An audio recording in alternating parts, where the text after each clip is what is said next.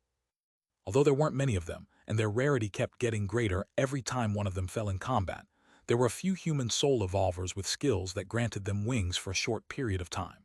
Some of these wing skills didn't even allow their users to fly, but simply increased their agility, and thus overall speed, or simply served to glide during falls from great heights.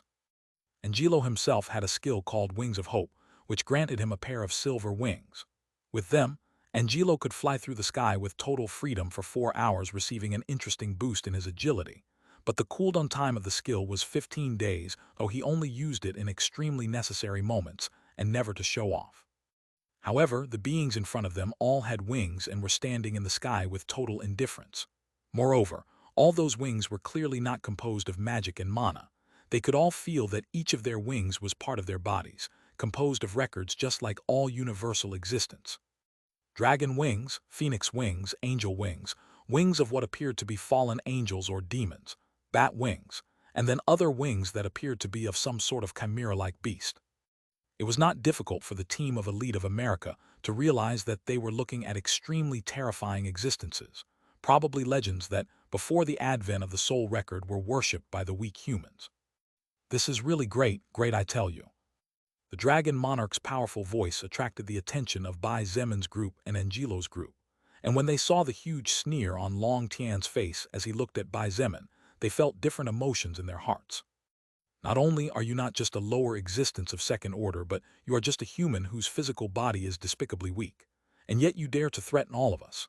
Long Tian seemed unable to stop laughing as he shook his head and clapped his hands loudly enough to make a crack of lightning roar in the distant clouds. "I must say that much of my anger towards you has just been washed away right now. You are a clown." To the surprise of some higher existences, Nicolay, who hated Long Tian to the marrow of his bones, added, "If we decided to leave you alone, it's your blessing. But do you think after what you just said we'll leave? You little brat, we'll see if it's us who can't sleep comfortably or if it's you. Very soon." "How bold you are!" Shangyu and Bingzu took a step forward, and her ice-cold eyes flashed with murderous intent. However, she was stopped by Bai Zemin's calm gaze and a slight shake of his head. Although she paused, her eyes remained fixed on Long Tian and Nicolay, switching back and forth between the two every few moments. Her murderous intent was as great as if she were facing her two greatest enemies. This left Bai Zemin a bit perplexed, since while she had gotten angry in past situations when someone insulted him, this was the first time she had shown such an enormous degree of anger. A level 100 piece of trash who doesn't know their place. Long Tian snorted and turned to leave as he said indifferently, "You'll hear news of me soon, you human brat. You will regret your actions and words, I guarantee it."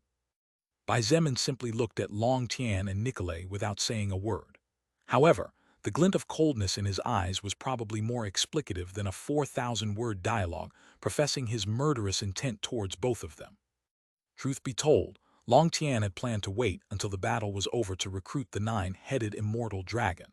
Once the 9-headed immortal dragon became a higher existence, Long Tian planned to secretly kill him to absorb his records and hopefully learn a bit of the base that allowed him to regenerate from any wound practically in an instant.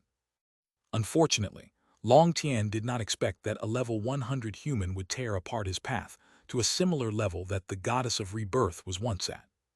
His anger was so high that he feared it would explode at any moment, slapping the human to death and causing his own downfall.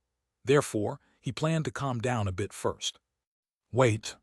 Long Tian was about to leave when the voice he least wanted to hear echoed from behind him. Long Tian looked over his shoulder and said in a sharp voice, "What do you want?" "You ask what do I want?" Lucifer stuck his pinky finger in his ear and moved it in unfinished circles before pulling it out.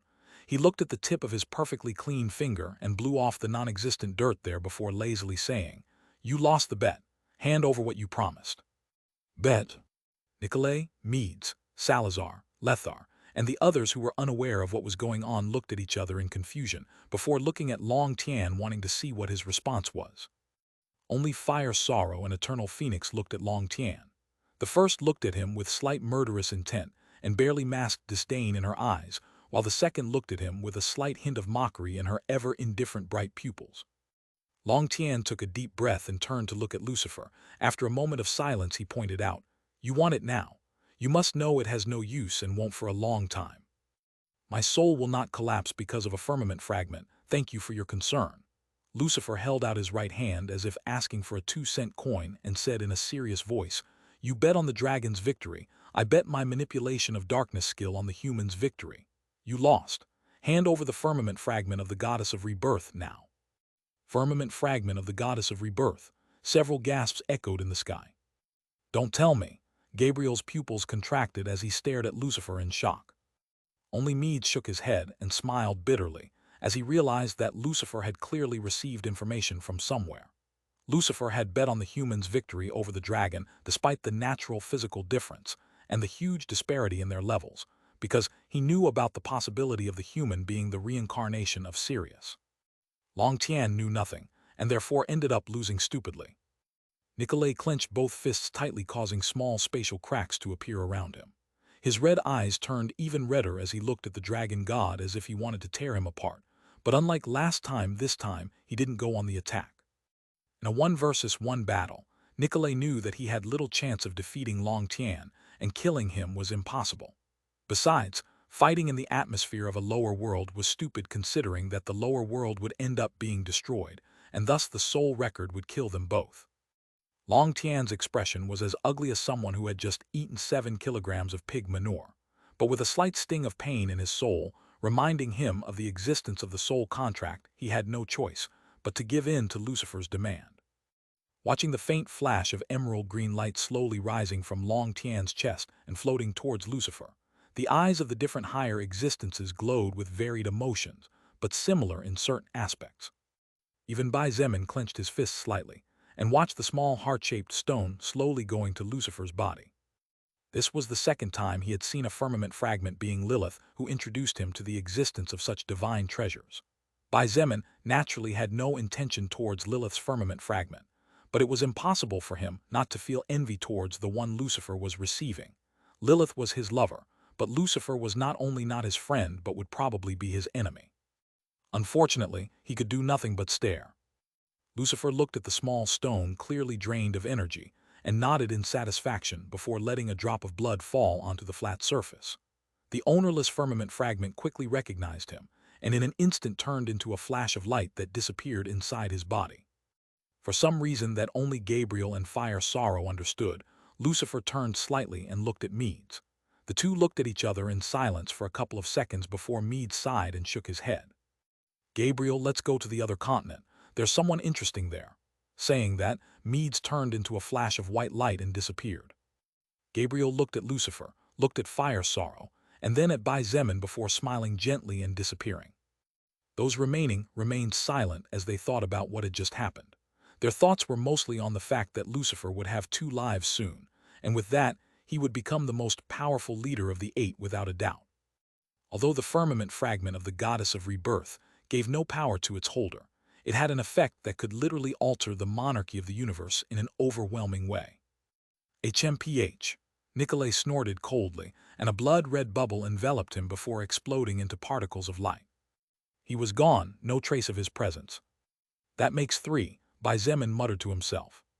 Although his voice was low, everyone heard him clearly amidst the howling wind. 3, Eternal Phoenix looked at him in confusion. 3 factions of higher existences that ignored my warning, Bai Zemin said as if it was obvious. He looked at Eternal Phoenix, Lucifer, Lethar, and Salazar as he calmly said, "The Dragon God Realm leader and the leader of the Army of Heaven made it clear that they will interfere in my world. Although the leader of Immortal Bloodlust didn't say anything, it seems that he feels attachment for my blood manipulation, so his decision is clear to me. I don't know how you know the names of our factions, but you really planned a feud with 3 factions at the same time." Salazar burst out laughing before slamming the space before him. He stepped forward, and as the crack closed, his voice reached everyone present. "You're crazy, human, but you'll be a welcome addition to the zombie race." "That makes 4, Bai Zemin nodded as he looked at the ground calmly. Angelo's group was looking at Bai Zemin with some surprise, but still not understanding the situation too much. On the other hand, Nangong Linkson and Kang Lan were sweating as they realized that every time their leader said a number, it meant one more terrifying enemy being added to the list. Dragons, zombies, vampires, and even God and his angels. If my parents were alive, they would definitely give me a beating when they heard that their daughter plans to fight against such existences. Kang Lan chuckled and shook her head. Chen, he didn't know about the higher existences, since he had been in America during the incident that revealed Lilith's existence and subsequent explanation of the forces of the universe. Bai Shilin did, but to the girl, there was no one stronger than her father in this life. As far as Bai Shilin was concerned,